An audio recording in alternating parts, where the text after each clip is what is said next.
Hello, I'm George Middleton. Welcome to Deconstructing Race, a critical thought podcast where we deconstruct race and its social issues like this.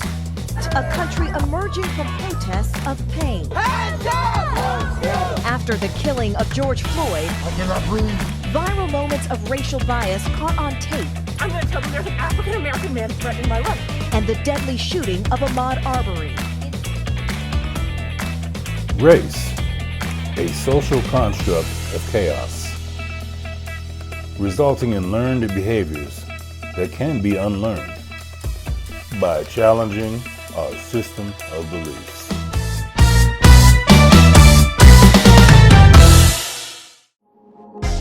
Let's begin.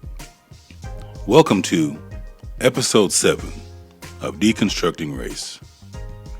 The topic today is critical race theory, a deeper dive. Yes, we're going to continue with addressing CRT as the mania around it still appears to be going strong. Today, we're going to feature an episode of an interview I did with Carlin Charleston of Erase Race. Erase Race is a nonprofit dedicated to ridding the country of the concept of race while unifying across all ethnic boundaries through good works.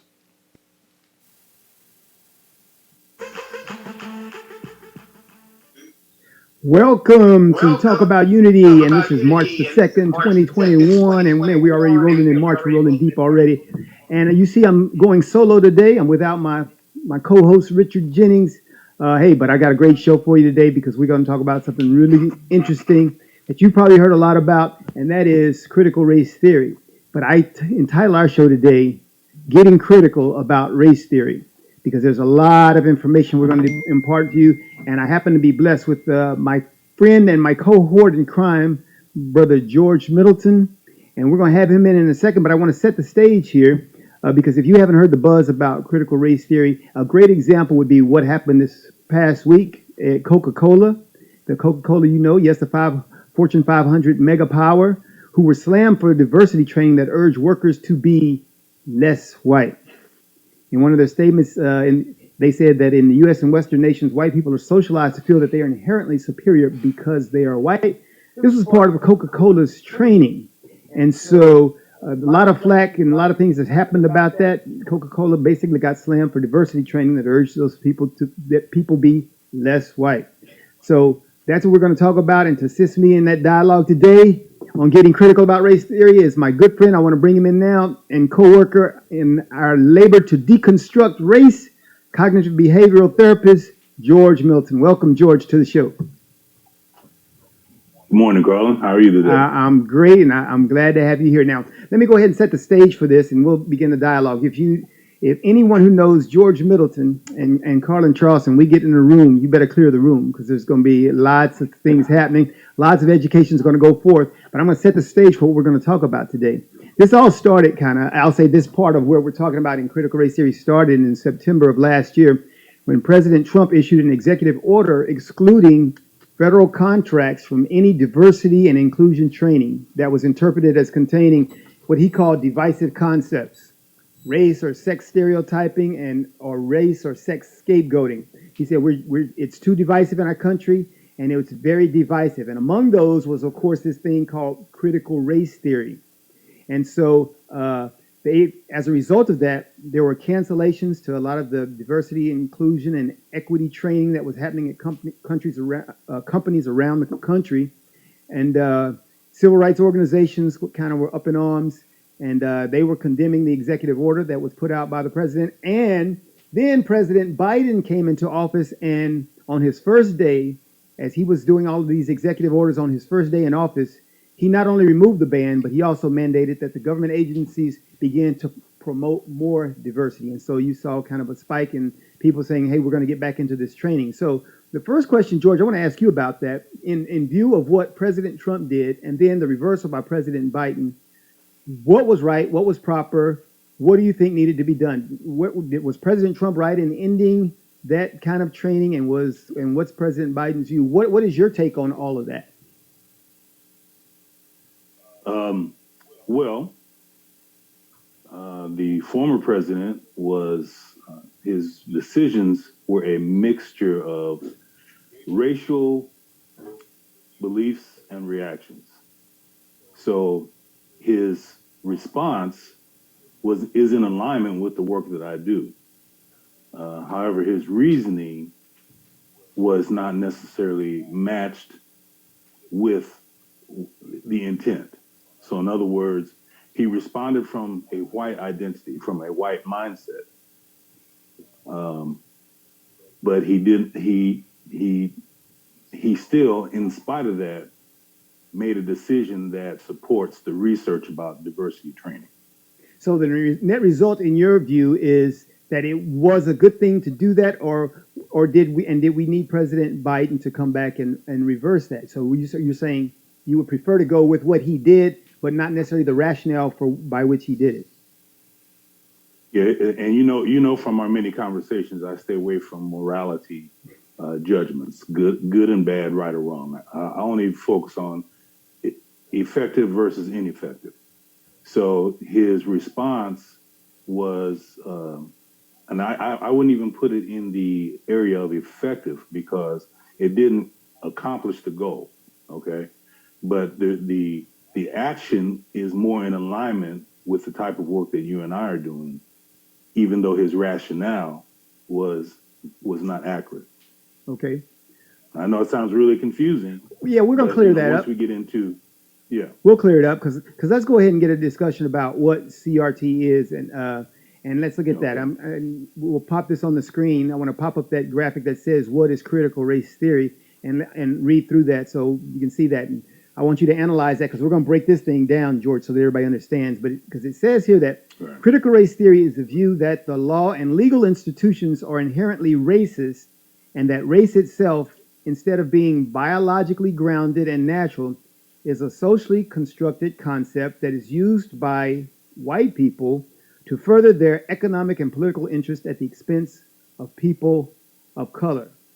So what is your view on the definition for critical race theory here? And what is not making a value judgment here, George, but what is the good part of that? What is the part that needs to be dissected a little further? Right. So critical race theory is an intellectual attempt at trying to respond to race ideology. Race ideology is a theory. It was birthed from a theory of the European at that time in the 1600s that tried to associate cognitive ability, cognitive level with phenotypes. Wait, I want you to say that again, George. I want you to say that one more time because I think those first few lines you use there are fundamental to what we're talking about. You drew a distinction between critical race theory and race theory or race ideology. So say that one more time because I think it's that fundamental and people really need to get that because that's going to be the basis for what we're going to talk about from here forward. So say that one more time. Yeah, critical race theory is an attempted intellectual response to race ideology. And race ideology was birthed from a European theory that tried to associate cognitive ability with phenotype. All right. So let's. So now, what part of that, and in critical race theory, when they talked about that, that legal institutions and the law and all these things are inherently racist, and that's the basis for which we take actions in this country because we believe that our Constitution, our founding documents, and the people that were exercising those documents were inherently racist. So is that a great premise to begin with today? So in breaking down this description, the view that law and legal institutions are inherently racist, and that race itself, instead of being biologically grounded and natural, is a socially constructed concept. So we can stop right there. Race is based on identity. And identity is in race is only two. There's only two identities in race, and there are identities of color: black and white. Hmm. And what happens often is people will conflate cultural identity with racial identity, and they're different. So if you note on the consensus form, there's two blocks, black and white, and then they have under each block which cultural group can identify in which box. So is that a mistake So then for them to have? So they've got. So are they conflating then with race with culture? And is that the mistake that we make in our society, the, that we believe we try to make them equal and they are not?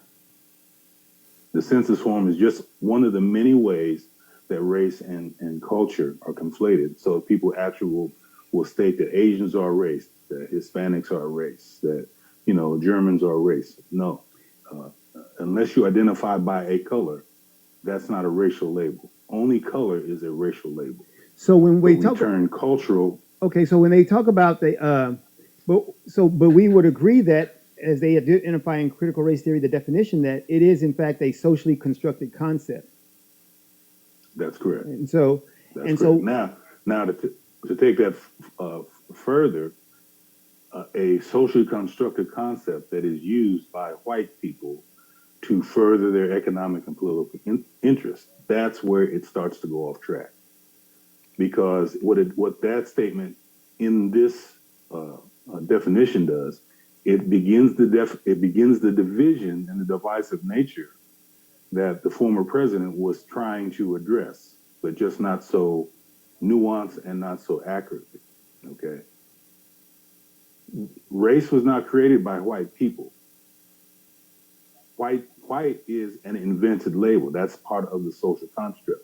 So race was invented or created by a cultural group, which created the divisionary labels of white and black.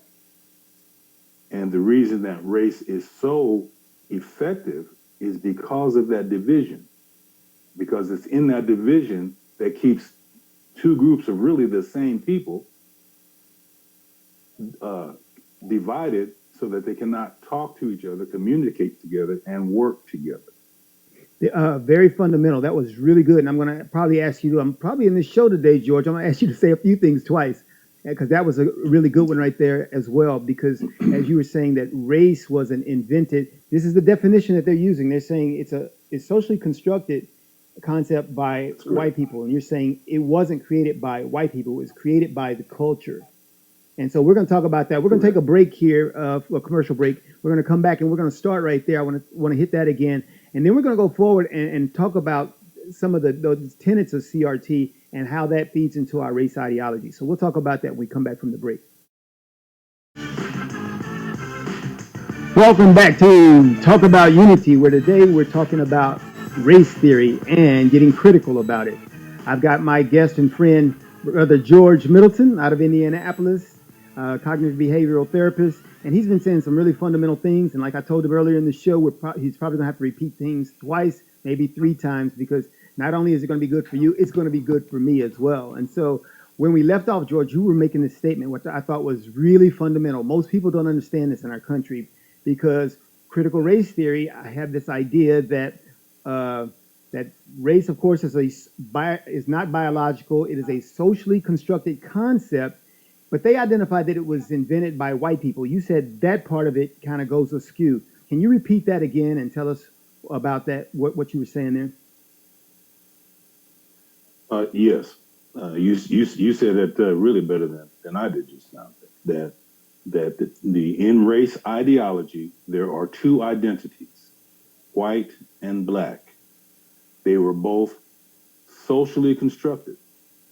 So there was no original white man or no original black man. It was just man. The European sought to improve in his perspective on that creation by giving it these labels based on a theory that there was some cognitive differences based on how people looked. And now, were those Europeans you talked about, when you say that the Europeans did that, were those European scientists that were in Europe, or were you talking about Europeans that had come to the New World and they were injecting that into the new America. No, it was more economically and politically driven. That's really the primary motivation of the idea of the ideology. The European needed to create an ideology that would justify the type of barbarous treatment that the transatlantic slave trade came to be recognized for. So, in order to sell that back to the king and his people at home, they needed to create this belief system that said this certain group that does not look like us aren't really as intelligent and aren't even really human beings. Their curly hair is really closer to animal hair, and they don't know the English language. You know, all of these things that were culturally originated with that group, they took those differences and compared them to their European standards and put moral judgments on them, qualitative judgments on them, and use it in their favor for economic interests. And those were the Europeans, of course. You know, that influence was brought here to the new world where we were beginning the slave trade. How does that today, when you think about where we are today, are we just still awash in that? Are you saying that mentality has now been perpetuated for centuries and centuries, and that foundational idea is the one that drives what we see today when we use the terms black and white? Correct.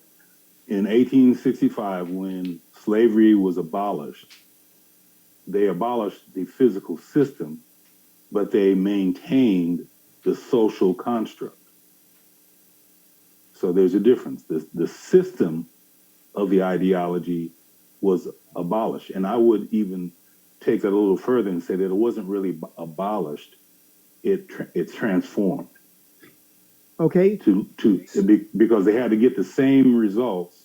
You know, they were built. The country was built on a significant level of free labor, and so to just get rid of free labor when you have all of these systems depending on it, that's just not a human. That's not a natural human inclination. Regardless of your moral standpoint, typically you're not going to just totally terminate your financial income base based on a law. So they found ways to legally change what was going on in order to get the same results. Okay, so then it sounds like that.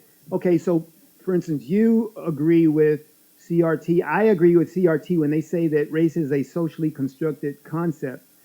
Seems like the answer would be the deconstruction of that concept as a premise for you people on your side, on my side, CRT's side. Seems like everybody agrees with that. Why doesn't everybody say let's deconstruct that concept? Why are some people still saying they are living inside of that concept? What do you think? That is a great question, and that is the heart of my work, and really the heart of your work as well. Although we kind of go different paths. Identity is the biggest challenge to racial deconstruction. Some people are flexible enough in mind to consider, what if I'm not what I've been saying I am for all these many years? But a large majority of people are not mentally wired to immediately embrace that notion, because identity is the base of everything we are and everything we do and everything we believe. So when you challenge an identity, you're challenging a belief system, and belief systems run very, very deep. And based on the emotional makeup of that person, you will get a range of responses from complete denial, anger, to actual open-mindedness, a willingness to consider. And so, you run the range of behavior on the human spectrum. So it sounds like we're in a catch-22 then, because if your identity has been hoisted upon you by this social construction of this concept, And that is the thing that is keeping you from being able to see yourself or to take action to deconstruct the concept. It seems like that concept is going to continue to force that identity upon us, and that identity is going to keep us trapped inside of that concept. So it's like this circular thing where we can't get out of it because we're trapped in our identity. What is our solution for that? Well, that's human behavior, and that's why it requires those of us who have the ability of objectivity and well, that's primarily it, objectivity. Race is like a bad marriage. To put it in an analogy. And when you're in a bad marriage, typically the husband nor the wife can fix their own situation, so they go get a therapist. Okay. Now, what makes a therapist really effective is his ability to be objective. What makes a therapist really effective is his ability to not use moral judgments and appear to take sides. In race, what often happens in diversity training, implicit bias training, anti-racism training, all those trainings, is one of the trainers is taking the position of the husband or the wife, and therefore has no objective credibility. So the work that I'm doing specifically, and that you and I are doing in a more broad base, is I am posing that objectivity, that side of objectivity. So I begin with me, because in this work of deconstructing race, it's not about dismantling race. It's not about fighting race. It's not about being anti-racist. It's only about exploring yourself. Begin with yourself and decide, make a conscious decision about, do racial values match your human values? And to be honest, right? Because I can respect honesty. If you are a straight out front, Confederate flag waving, I like white people only person, I can respect that, because you're being honest. You're looking me in my face and you're saying, this is how I feel. And I can respect it. Would I agree? No. But everybody has a right to their own, their own beliefs, right? So the work is not to try to force you into submission to a particular belief. That's how this problem got started in the first place, by forced submission into a belief system. So when you think about people opposite who have different viewpoints, how we attack this issue, such as Robin DiAngelo, and when she talks about white fragility, or Ibrahim X. Kendi, who talks about how to be an anti-racist. So are you saying they're the other side that's forcing or trying to force something because they're saying how to be an anti-racist? It's about being in that middle so that you're not left or right and you're able to objectively look at this issue. So what is the proper viewpoint from as you stand and look at both sides, whether you're anti-racist or people who are saying that race isn't an issue? So you got those two kind of extremes. The race is not an issue. Over here, they're saying you got to be anti-racist. So what's in the middle there? Well, Robin, those names you mentioned, Robin and Abram, Tanahashi Coates, they are racism experts. They are studied in all things racism, in all things race. So they can tell you the history of it. They can tell you the dynamics of it. They can tell you the impacts of it. So they are very steeped knowledge base inside that race paradigm. However, it's important to understand that being knowledgeable about race is not the same as being able to provide a solution to race. So my work is in studying the solution to counteracting a very well-honed ideological machine. So they serve a purpose in the area of education, in the area of awareness. But unfortunately, there's one flaw in their strategy, is that they validate and perpetuate race, the ideology, the belief system, and the identity. So Robin comes from a white identity. Abram, Tanishi, and the like come from a black identity. And those are two different experiences. Both are right in their experiences because those are experiences that they had. However, neither one of them are equipped to provide a solution. And if you look at all their readings, all of their work, um, there's really no effective solution in it. You know, Robin's approach is to tell white people pretty much like what happened with the Coke story. Stop being who you are. Well, if you're white, if you're white, you're white. And then, you know, even the delivery of that is going to be offensive to most because you are striking at a person's identity. That's like one's last name. You're a Charleston. So if I start talking about the Charleston name, right or wrong, I could be right about the Charleston name.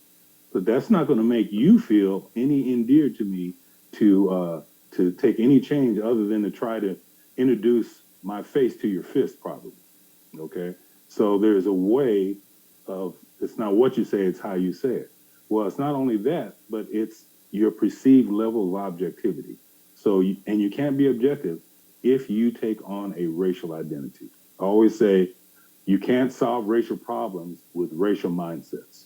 Great, great. That's really good. And hey, and so the point you made about they can't offer solutions. We're going to talk about that when we come back after the break. We're going to talk about how you go about this thing that we call deconstruction of race, because I do think that's the solution, as you were saying, that when you begin identifying as a race, then all your solutions inside of race only perpetuate the problem that you're trying to solve. And so we're going to come and talk about some of those solutions because George is an author, and he's written some great books on the subject, and we're going to talk about that when we come back. Especially, there we go. Can You Be an American and a Color Too? Outstanding book, because that's one I was getting ready to bring up as we talk about how we go about deconstructing race, and we'll talk about that when we come back after the break.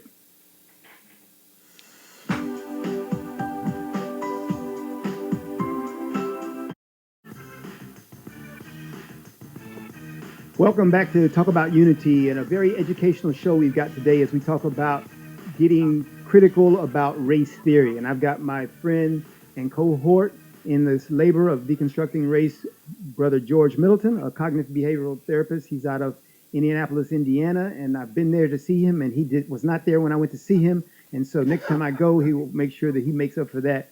But before we went to the break, George brought up something very fundamental. He talked about how we're caught into this circular identity thing where we believe based on the way people perceive us, and because they perceive us that way and we perceive ourselves that way, we act accordingly.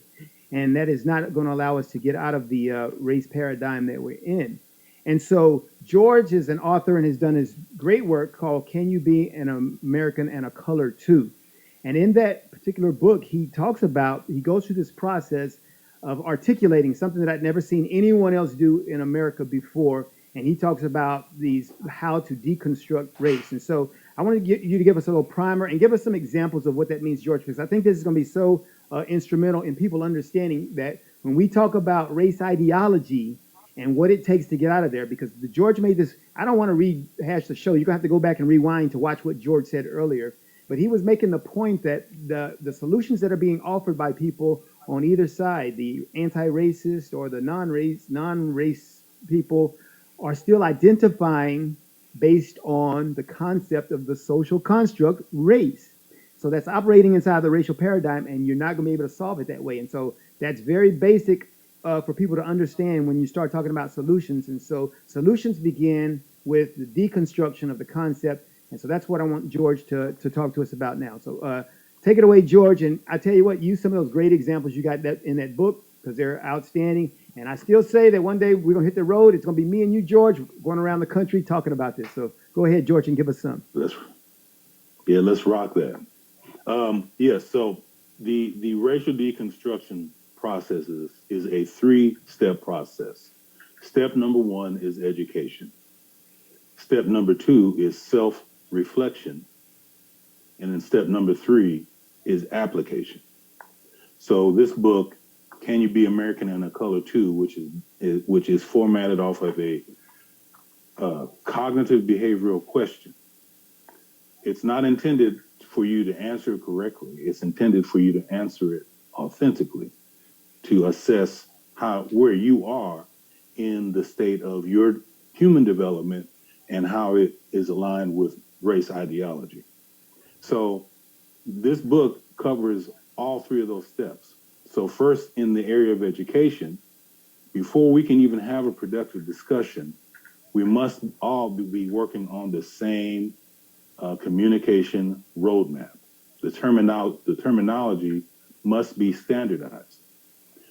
Secondly, after that, the self-reflection then requires is based off a simple question: are you your color or are you your culture? That's the beginning of you beginning to self-reflect on what that question means to you, because most people actually don't take the time to think about that. And then the third piece, which is the most important part, is now once you've made a decision, let's say you're a devout, conscious racist, and you've gone through the first two steps, and after your answer to that second question is, I'm a color, I'm white, I'm happy about it, and I'm going to stay, and I believe in white supremacy, and I am going to continue down that line. Okay, you can put the book down because your work is done. You know what you are, and you can live life accordingly. Most people, however, and through my experiences in doing this work, realize, I say this is what I am, but when I look at my values, it's not really in alignment with what I'm saying I am. And it's more important for me to align my values with my identity. So something has to switch has to change for those two to come together. And that's the self-reflection part.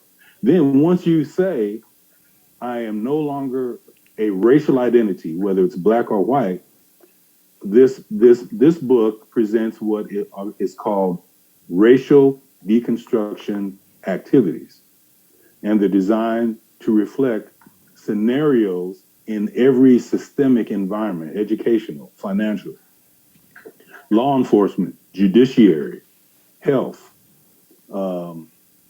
public health, all the things that we see on the news daily that make headlines, from George Floyd to Breonna Taylor, to the vaccination disparities, all of these issues that make the front news leading with race on a daily basis.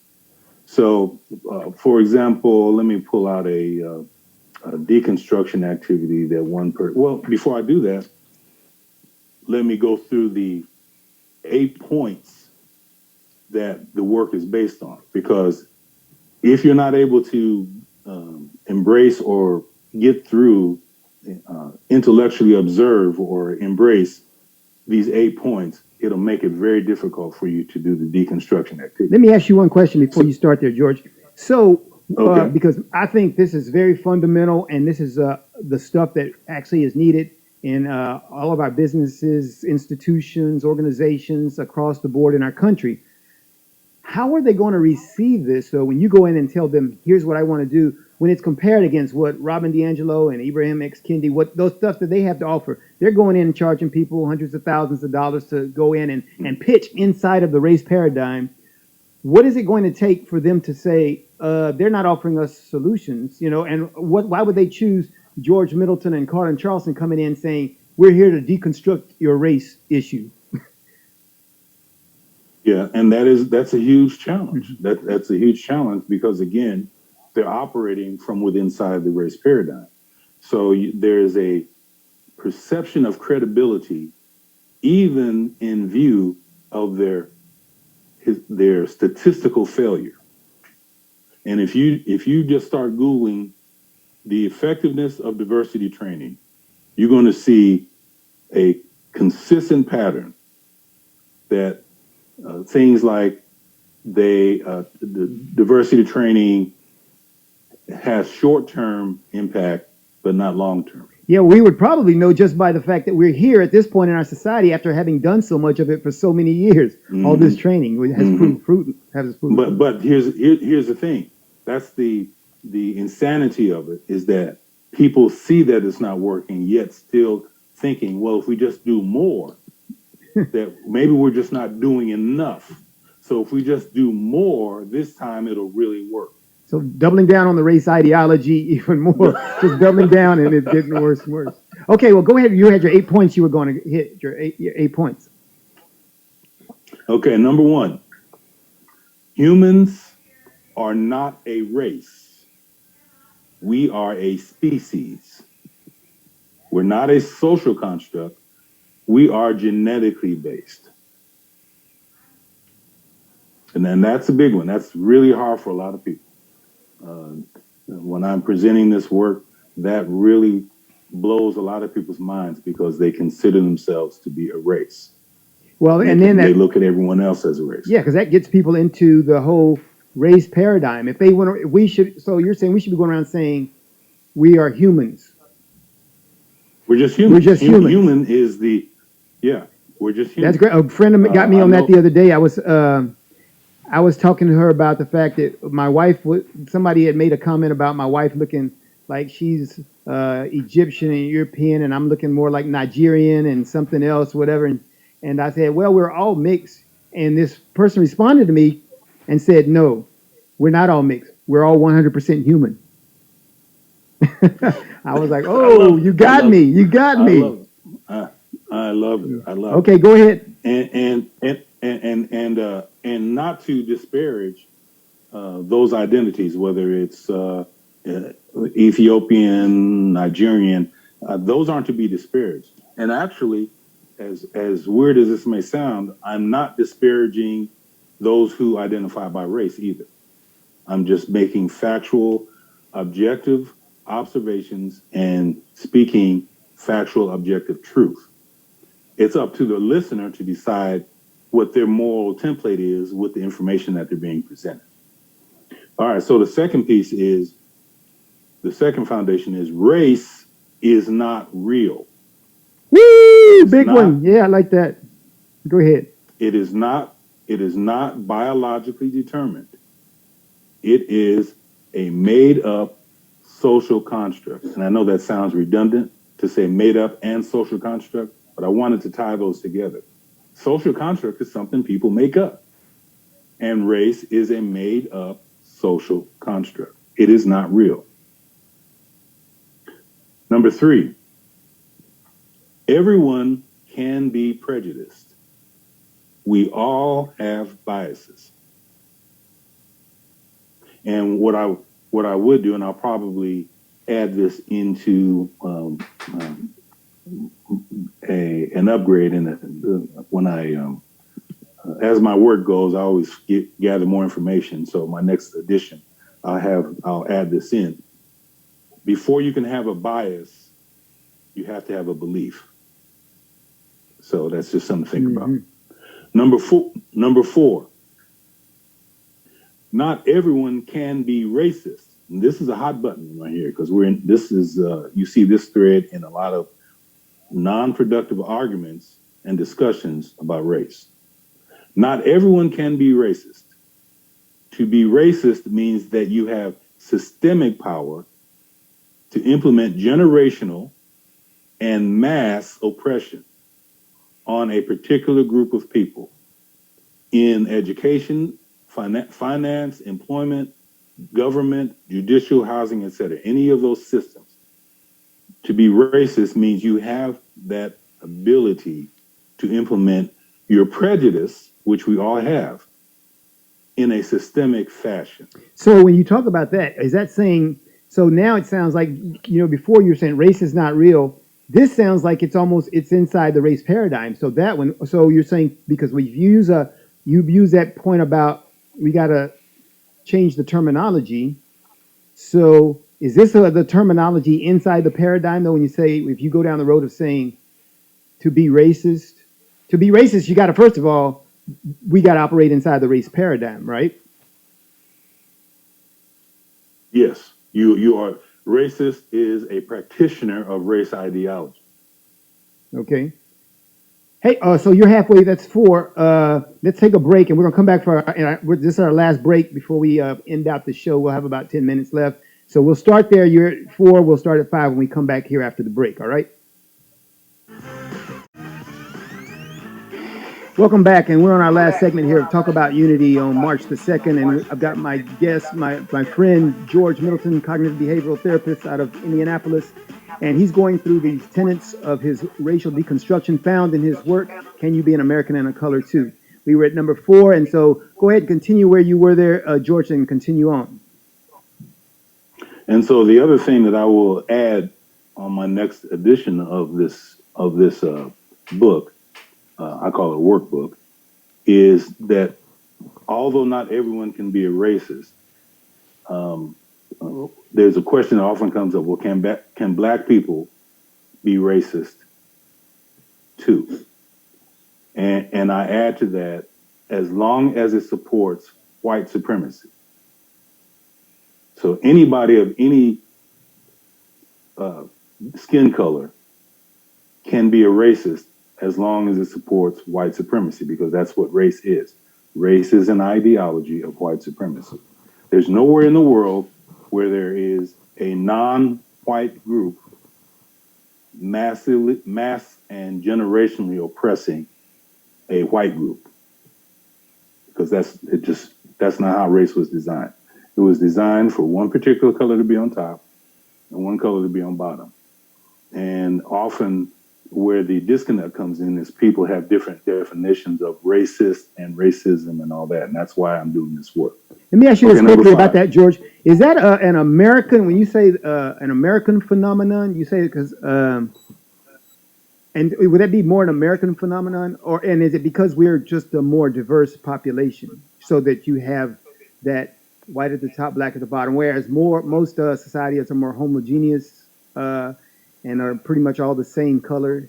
So is that more prevalent in those societies where there's more integration? Integration is not synonymous with power. Just because there may be more people in a particular neighborhood, more people in a particular organization, position is not power. Power is power. Power doesn't even require you to be in a position, because it's purely power.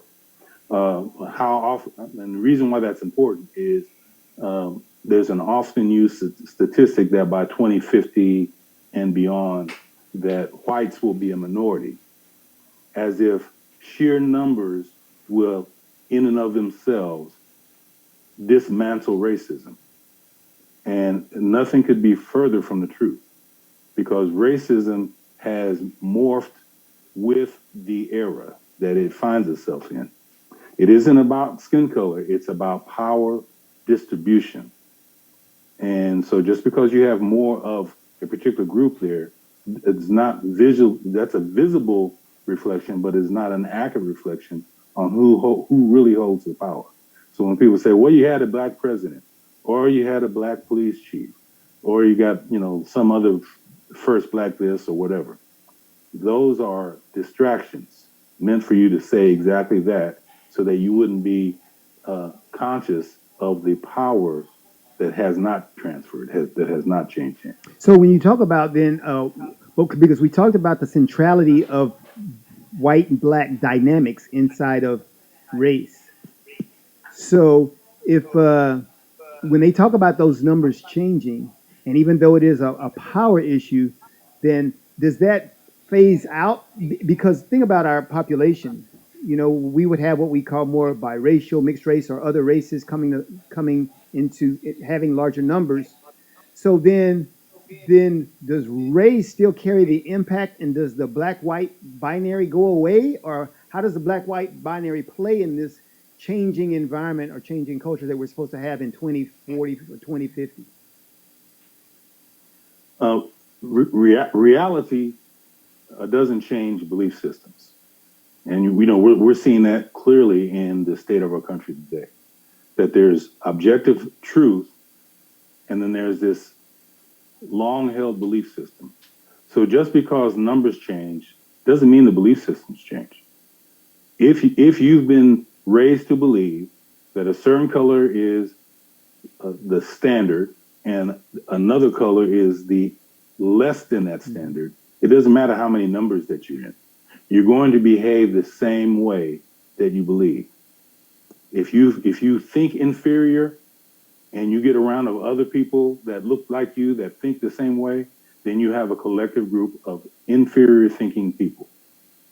If you think superior and it could just be you and three or four other people. But your mindset is, I'm superior compared to you. You're going to behave that way, and you're going to do whatever you need to do to match your your reality to your belief. Well, let me ask you this then. If in fact that is the way you think, and I'm inferior because society and culture has taught me that I'm inferior, and I carry that mindset, and I believe that there will be a time when I won't be inferior because we'll get bigger numbers, and when those numbers change, that I'm going to be superior. And if the numbers actually do change, and 20 years down the road, I'm now, does my mindset change? Or are you, and as a behavioral therapist, are you saying that's what the point you're making? That's not going to change your mindset, and you're saying even if you do get greater numbers, it's not going to change. That belief is like the carrot in front of a horse. You keep chasing after it, but you never catch it. So you think, well, in 2050, life is going to be great. So you're saying we could be here today if we could change our mindsets. There's no need to wait till the numbers change. When you match your conscious decisions with your values, your life can change like that. Great. Okay, you got some more to go, George. We got about 2-3 minutes left in the show, so make sure I want to get through all of your points here. Okay. So number 5, color is not the same as culture. Color is a race-based system of economic hierarchical distribution.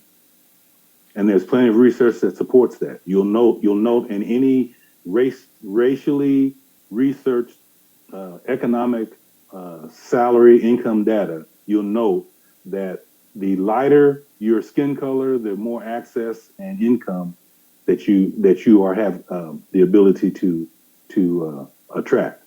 The darker your skin color, you're lower on the scale. So there's a lot of research study that shows that correlation between skin color and income, gender and income.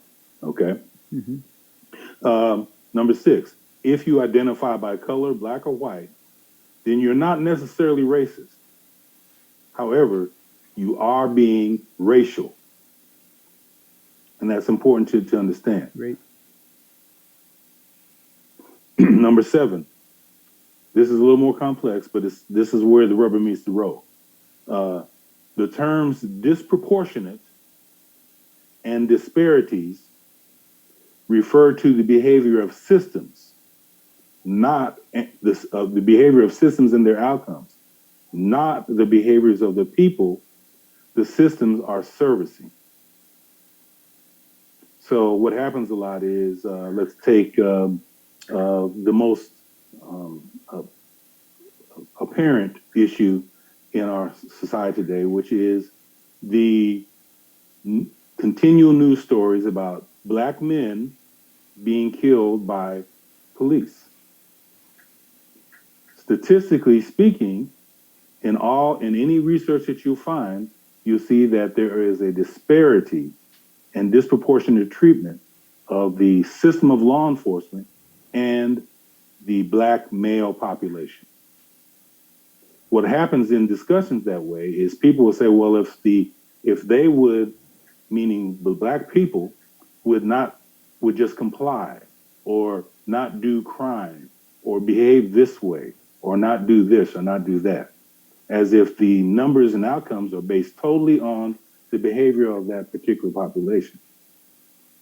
And that just doesn't hold water. That is not what disparities is about. It is about system behavior, not individuals' behavior. That's a good one. I got one question on that as we get ready to wind up the show and get to your last point. But do you think that that keeping track of that particular statistic is simply a function of race ideology? Because and I'm thinking about, like, there's the story of George Floyd, and there's also the story of Tony Timpa, which happened in Dallas in, I think it was 2016, who was killed the same way, and he was, of course, what we call a white person. He was killed the same way as George Floyd. And I'm so, in a regular world, not racialized, though they would be in the same category of people killed in a certain way by officers, and we would not go to the color. So I'm saying, are we kind of like creating that with our race ideology? That's a great question. And again, the only way to determine the authentic answer from that is to look at the statistical based research. Everything has a pattern.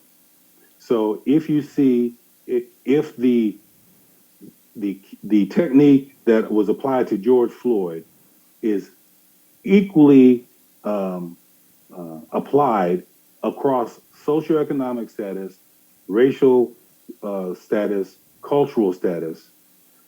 I'm not talking about whether it is a good or bad technique. I'm just saying whether it's equally applied.